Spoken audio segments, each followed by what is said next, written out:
العلم هو النور الهادي والمفتاح لكل الخير من يرد الله به خيرا. بسم اللہ الرحمن الرحیم. اس وقت ہم اس موضوع کے تیسرے حصے کی طرف رخ کرتے ہیں کہ موضوع ہے کیا محسوس کائنات سے پرے وجود ممکن ہے. تو پہلے پارٹ میں ہم نے اس بات کو انٹروڈیوس کرنے کی کوشش کی کہ جب یہ سوال ہم ایک ایتھیسٹ سے پوچھتے ہیں یا ایک سائنٹسٹ سے پوچھتے ہیں تو ان کا جواب کیا ہوتا ہے، اور پھر ان کے جواب کے پیچھے جو وجوہات ہے، اسباب ہے، وہ جواب ویسا کیوں دیتے ہیں. فار ایگزامپل ایک ایتھیسٹ نو میں دیتا ہے، نفی میں دیتا ہے، اور ایک سنسیئر سائنٹسٹ، ایک ٹرسٹ وردی اور ٹروتھفل سائنٹسٹ سائلنٹ رہتا ہے، یا کبھی کبھار ان کا جواب پازیٹیو میں بھی آتا ہے میٹافزیکل ریئلٹیز کے بارے میں. تو پھر آگے چل کر دوسرے پارٹ میں ہم نے ریویلڈ ریلیجنز کے سامنے یہ سوال رکھا کہ ان کا جواب کیا ہے اور ان کے پیچھے کیا ریزن ہے، تو وہ یس یا مثبت میں جواب کیوں دیتے ہیں، تو اس کے پیچھے کیا وجوہات ہے. تو اس میں ہم نے یہ جو سورسز آف نالج ہے اسلام کے نزدیک، یا جو ریویلڈ ریلیجنز ہیں، مذاہب ہیں، ان کے نزدیک جو قابل قبول سورسز آف نالج ہے، ویلڈ مینز آف نوئنگ ہے، valid sources of knowing the existence ہے. تو اس میں سب سے پہلے ہم نے پرسپشن پر بات کی، پرابلمز آف پرسپشن کی بات کی، لمیٹیشن آف پرسپشن پر بات کی، اور اس کے بعد ہم نے لاجک، جس کو ہم انفرنس یا ریزن بولتے ہیں، تو اس میں انڈکشن اور ڈیڈکشن کی بات ہوئی، انڈکشن کے لمیٹیشنز کی بات ہوئی اور ڈیڈکشن کے لمیٹیشنز کی بات ہوئی، اور نیڈ آف دی ٹیسٹمنی.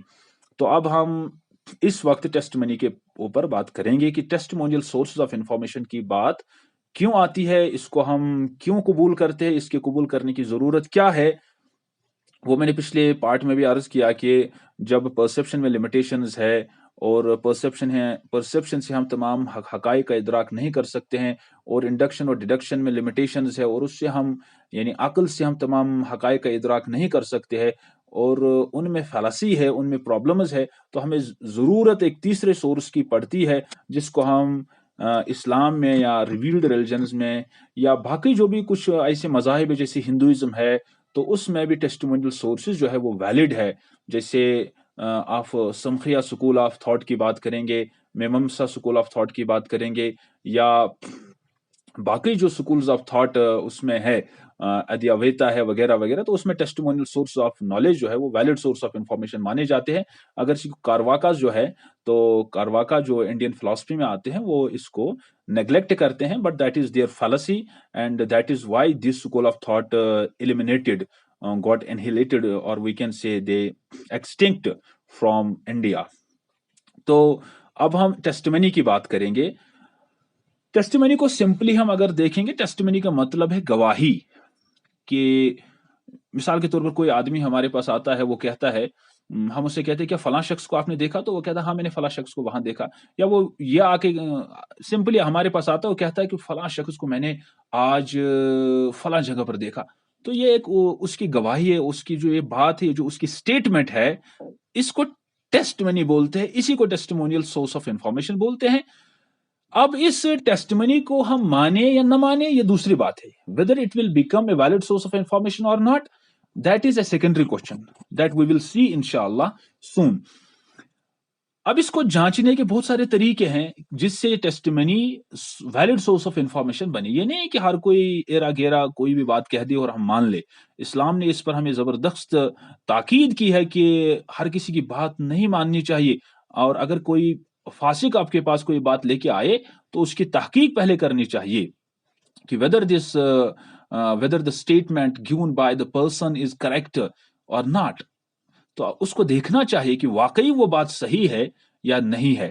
تو اس کے ہر کسی ٹیسٹمنی کو جانچنے کے بہت سارے طریقے ہیں، الگ الگ طریقے ہیں.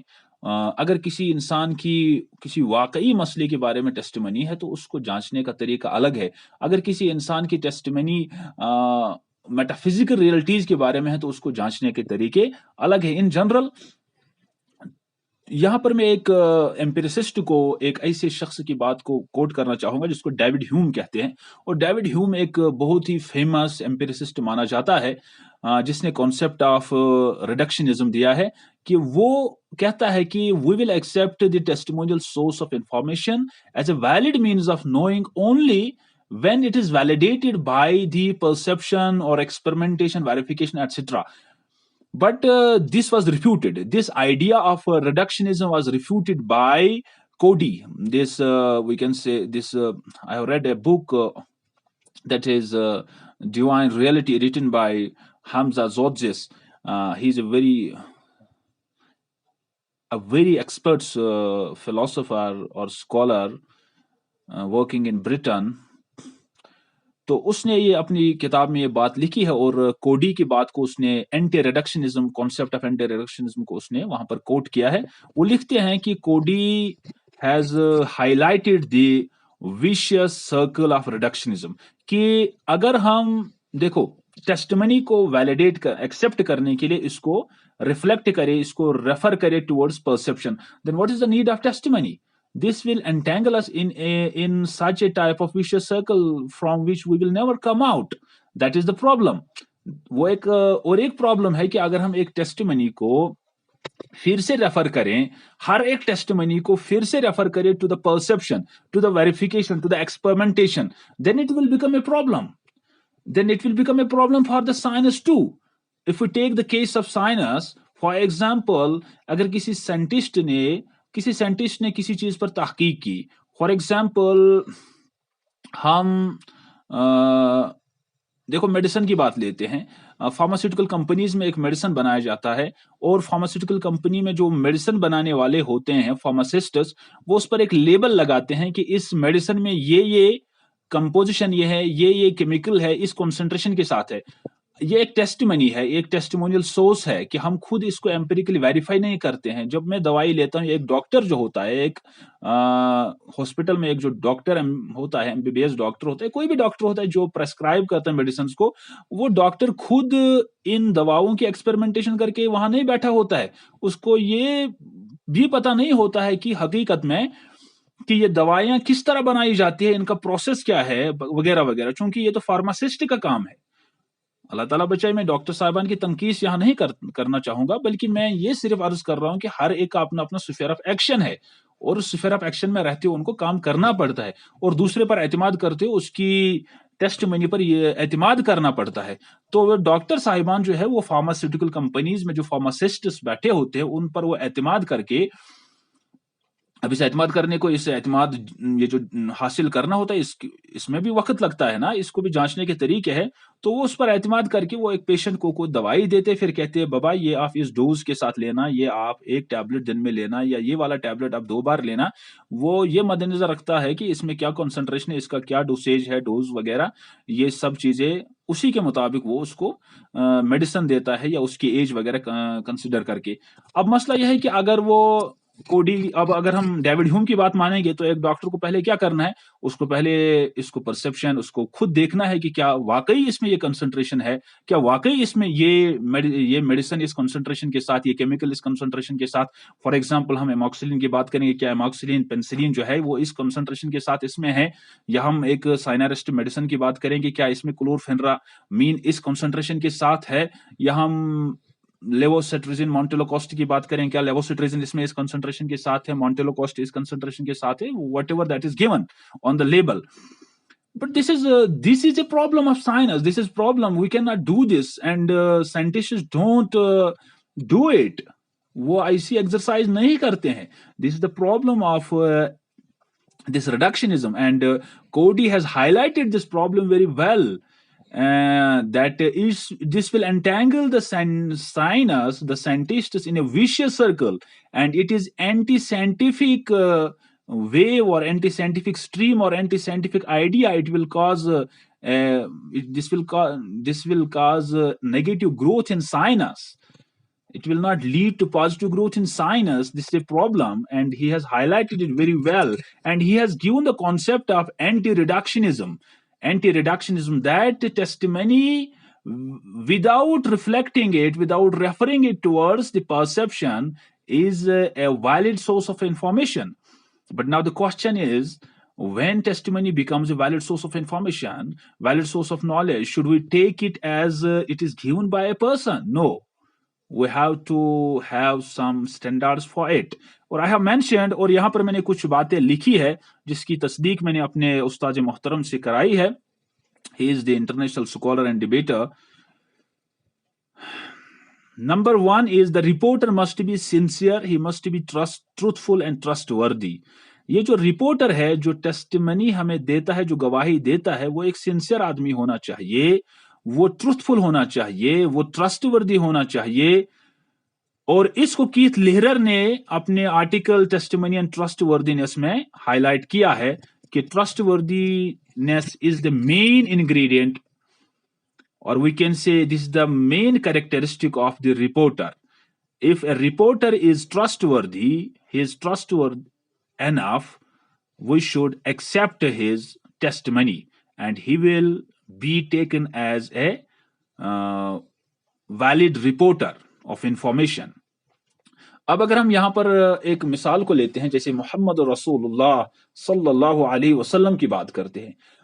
पूरे अरब में जिन लोगों के साथ उनका वास्ता पड़ा अपने ज़माने में, चाहे वो उनके दोस्त गुजरे हैं या उनके दुश्मन गुजरे हैं, चाहे वो उनके लिए खैरखाही चाहते थे या बदखाई चाहने वाले लोग थे, किसी ने ये नहीं कहा कि पैगंबर अमीन न थे, पैगंबर सादिक न थे, चाहे वो दौर उनकी नबूवत से पहला दौर है या नबूवत से बाद वाला दौर है.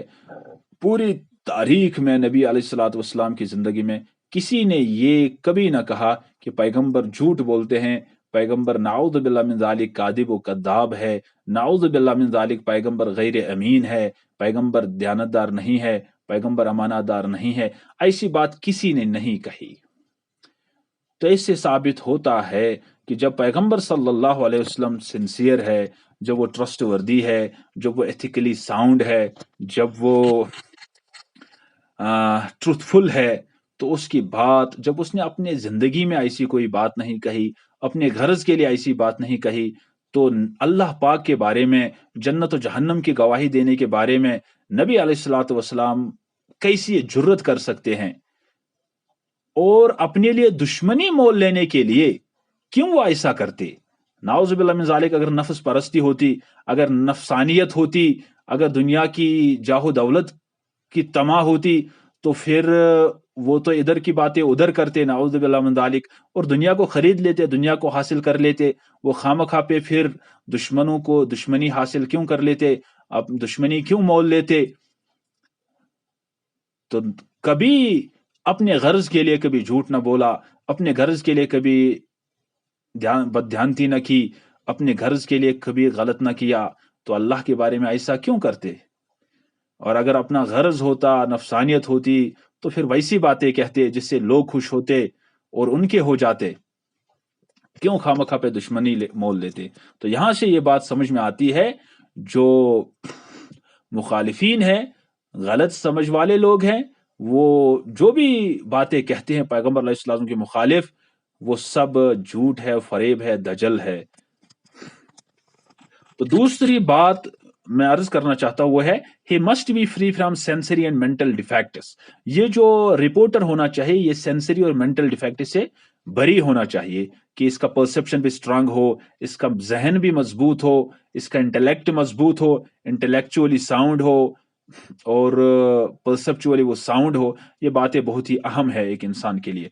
और इसी तरह से there must be coherence in his testimonies, उसकी टेस्टिमनीज में कंसिस्टेंसी, उसकी टेस्टिमनीज में इंटरनल कंसिस्टेंसी, कोहेरेंस होनी चाहिए, उसमें कॉन्ट्राडिक्शन नहीं होनी चाहिए, तजाद नहीं होना चाहिए. नहीं कि कभी ये कहा कि नाउज़ु बिल्लाह मिन ज़ालिक जन्नत है और कभी कहा जन्नत नहीं है, कभी कहा जन्नत में खुशी है, कभी कहा जन्नत में गम है. कॉन्ट्राडिक्शन नहीं होना चाहिए, तजाद नहीं होना चाहिए, तारुज नहीं होना चाहिए. तो नबी अलैहिस्सलातु वस्सलाम के टेस्टिमनीज में कोई तारुज नहीं है. तारुज जिन लोगों ने कोट किया है वो बस उनकी लाइल्मी है, उनका जहल है और कुछ नहीं है. इंशाल्लाह आने वाले ज़माने में ये सिलसिला चलता रहेगा, आप ये सब बातें देखते रहेंगे कि वो बस उनका दजल और फरेब और जहल है. must not contradict the necessary logic. और जो न्यूज है, जो टेस्टमनी है, जो इंफॉर्मेशन है, that must not contradict the necessary logic. Necessary logic का मतलब क्या है? वो ये है कि फॉर एग्जांपल, मिसाल के जरिए से समझाऊंगा. For example 2 + 2 = 4. अगर कोई कहेगा 2 + 2 = 3 और 2 + 2 = 5, this is against necessary logic. अगर कोई कहेगा दो आदमी, वहां एक आदमी है और यहाँ एक आदमी है, ये 1 1 2 हो गए, तो कोई कहेगा नहीं, ये तो 1 1 2 नहीं हुए, ये तो 1 1 तो 1 ही हुआ, ये 1 1 2 नहीं हुए, 1 1 तो 3 हुए. तो ये नेसेसरी लॉजिक एक मिसाल है समझने के लिए. मिसालें तो बहुत सारी हो सकती है. तो नेसेसरी लॉजिक इस तरह होता है कि जिसमें यतना वनन छ कशिर पे आब तरनच गुंजाइश आसि नह किया, हवा तरनच तो गुंजाइश गछ ना आसनि किया. तो इस तरह की बात होनी चाहिए, पत्थर की लकीर, जिसमें दूसरा एहतिमाल ही ना हो, जिसमें अकलन दूसरा एहतिमाल ही ना हो, उसको नेसेसरी लॉजिक से हम मौसूम कर सकते हैं समझने के लिए. तो ये कुछ बातें हैं, तो ये कुछ कैरेक्टरिस्टिक्स है. तो अगर हम इसको, इन कैरेक्टरिस्टिक्स को मद्देनजर रखते हुए देखेंगे इस्लाम को, इस्लामिक टेस्टिमनीज को, और पैगम ये जो रिपोर्टर है नबी पाक अलैहिस्सलाम, तो बहुत ही साउंड, बहुत ही ट्रस्टवर्दी, और उसके बाद जो भी आए हैं, जो भी हदीस के या कुरान के नरेशंस में जो भी चेन ऑफ नरेटर्स है, तो वो बहुत ही साउंड है, और उसको मुहद्दिसीन ने उनका उसमें तखरीज वगैरह की है. खैर, तो अगर हम अब nature of Islamic testimonial sources की बात करेंगे, एक क्लासिफिकेशन, अगर हदीस की बहुत सारी क्लासिफिकेशन है, 9-10 क्लासिफिकेशन है, तो एक क्लासिफिकेशन की बात करेंगे जिससे हमें थोड़ा सा अंदाजा होगा कि इस्लामिक टेस्टिमोनीज का जो नेचर है, जो खासियत है, जो लेवल है, वो क्या है. मुख्तसरन इस पर मैं बात करूंगा, तो उसके साथ ही खत्म करते हैं. तो अगर हम on the basis of number of reporters हम देखेंगे, एक जमाने में, एक जनरेशन में, एक एज में नंबर ऑफ रिपोर्टर्स कितने रहे हैं किसी बात के, किसी टेस्टमनी के. क्योंकि एक तो नबी पाक अलैहिस्सलाम की ज़ात अक़दस है, अब उसकी बात तो वो तो हमने ऊपर देख लिया. अब चलिए जो बाकी जो सहाबा है, ताबईन है, तब ताबईन है, उसके बाद जो चेन ऑफ नरेटर्स है, उसकी बात हम करते हैं. तो थोड़ी सी मुख्तसरन, हालांकि एक वसी मौजू है, मुख्तसरन बात करते हैं on the basis of number of reporters in a particular generation और एज. यानी ये बहुत सारे अदवार है, सहाबा का, ताबईन का, तबे ताबईन का, किस जमाने में कितने रिपोर्टर्स, कितने आदमियों ने किसी एक बात को रिपोर्ट किया है. तो अगर इन रिपोर्टर्स की हर जमाने में तादाद इतनी ज्यादा रही है, कम ज्यादा तो हुई है, मगर हर जमाने में इतनी ज्यादा रही है, यानी 70, 80, 90, 200, 100 के इतनी ज्यादा रिपोर्टर्स की तादाद रही है, और वो मुख्तलिफ इलाकों से ताल्लुक रखते हैं, तो उनका अकलन झूठ पर जमा होना नामुमकिन है. तो उनका अकलन झूठ पर जमा होना मुहाल है. यानी इतने सारे मुख्तलिफ इलाकों के लोग जिनका आपस में ताल्लुक भी नहीं रहा है, ये झूठ नहीं बोल सकते. एक, यानी फॉर एग्जाम्पल कूफे का एक आदमी कहता है कि पैगंबर अलैहिस्सलाम ने ये फलां आदमी से मैंने ये बात सुनी, वो कहता है फलां से सुनी, और फिर दूसरे इलाके का आदमी कहता है कि आपस में इनका ताल्लुक भी नहीं है, कि मैंने इस तरह बात सुनी, और दोनों की बात यकसां है. तो ये कोई इत्तिफाकी कोई इंसिडेंट नहीं है ना. ये इस चीज की तरफ दलालत करता है कि ये बात यकीनी है. तो जब रिपोर्टर्स की तादाद इतनी ज्यादा होती है कि जिनका झूठ पे जमा होना, जिनका अकलन झूठ पे जमा होना नामुमकिन है. एक दो आदमी तो झूठ बोल सकते हैं, जब 100, 50, 80, 90 इतने लोग मुख्तलिफ इलाकों के गवाही दे किसी बात के बारे में, तो फिर ये नतीजा अखज किया जा सकता है कि इनका झूठ पे जमा होना नामुमकिन है. और फिर उनके करेक्टर की जब बात करेंगे कि ये कितने करेक्टर्ड लोग थे, वेल करेक्टर्ड लोग थे, गुड करेक्टर्ड लोग थे, कि इनका कितना अच्छा किरदार रहा है, कभी जिंदगी में झूठ नहीं बोला है, कभी जिंदगी में गलत काम नहीं किया है, कभी अमदन कसदन कोई गलत काम नहीं किया है, कभी खड़े खड़े चलते चलते कोई चीज खाया नहीं है, कभी मजाक वगैरह की बातें नहीं करते थे, कभी सुन्नत के खिलाफ नहीं करते थे, इतना गवारा नहीं होता था कि सर से टोपी उठा लें. तो जब इतने करेक्टर्ड लोग हैं रिपोर्टर्स, और इतने ज्यादा है, तो इसको कहते हैं, इस वाली रिपोर्ट को मुतवातिर कहते हैं, खबर मुतवातिर, हदीस मुतवातिर. और इसमें सारे फहरिस्त कुरान मुकद्दस आता है. कुरान मुकद्दस खबर मुतवातिर है. सनदन ये सर्टन कंक्लूसिव रिपोर्ट है. सर्टन रिपोर्ट है, कंक्लूसिव रिपोर्ट है, एब्सल्यूट है, सबूतन ये कतई है। और इसी तरह से अहदीस में भी कुछ अहदीस इस लेवल को, इस स्टैंडर्ड को पहुंचते हैं। और फिर हदीस की दूसरी किस्म है जिसको हम मशहूर कहते हैं, यानी किसी जमाने में, बाकी जमाने में ज्यादा तादाद रही मगर किसी एक जमाने में रिपोर्टर्स की तादाद 3 रही है, उसको हदीस मशहूर कहते हैं। 3 या 3 से ज्यादा तो इसको मशहूर कहते हैं। फिर उसके बाद तीसरी किस्म है जिसको अजीज कहते हैं, किसी एक जमाने में रिपोर्टर्स की तादाद 2 रही है। और चौथे को गरीब कहते हैं, किसी एक जमाने में रिपोर्टर्स की तादाद 1 रही है। तो खबर मुतवातिर में सर फहरिस्त कुरान मुकद्दस आता है, और फिर कुछ अहादीस आते हैं, और फिर खबर मशहूर में जिसमें कभी 10 है, कभी 15 है, कभी 20 है। मगर किसी जमाने में, किसी एक जमाने में 3 तक ये नौबत आई है, यानी 3 ही रिपोर्टर्स मिलते हैं, तो उसको खबर मशहूर कहते हैं। इसका भी बहुत वजन है और इससे भी मजबूत इल्म हासिल होता है। खैर, ये है nature of Islamic testimonial sources. तो यहाँ पर ये बात मैं ख़त्म करूँगा। इंशाल्लाह दूसरे वाले पार्ट में हम प्रैक्टिकल नेचर ऑफ एथीज्म और साइंस के बारे में बात करेंगे, और इस मौजू पर भी बात करेंगे why atheists and some scientists don't accept testimony as a valid source of information, और deductive route of reasoning as a valid source of information. उस पर भी इंशाल्लाह मुख्तसरन बात करेंगे ताकि ये वाज़ेह हो जाए कि असल मसला क्या है। वस्सलामु अलैकुम व रहमतुल्लाह।